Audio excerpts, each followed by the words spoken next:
Hey everyone, it's 11:30 a.m. and kumain ako ng lunch. Loka. Akala ko hindi ako kakain pero nagutom ako, baka mahimatay ako. Ayun, so kumain ako ng lunch and tawag dito, maglalakad na ako papuntang last gate para matagtag yung tiyan ko.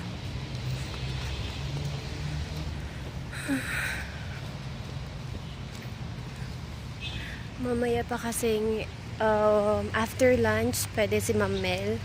So, baka hindi na kaya ng oras. Kasi 1 yung kwan namin, magbibihis pa kami. After na lang, punta ulit ako kay Ma'am Mel. Grabe, busog na busog ako, guys. Ay, by the way, may mga stall pala dito, doon sa may dulo. May mga bentas ng kemerut. Laki ng tiyan ko tuloy, nakakainis. Imbis na mabawasan, nadagdagan lalo kasi kumain pa ako. Dapat hindi na. Yun lang guys, lalakad na ako, enjoy ko na.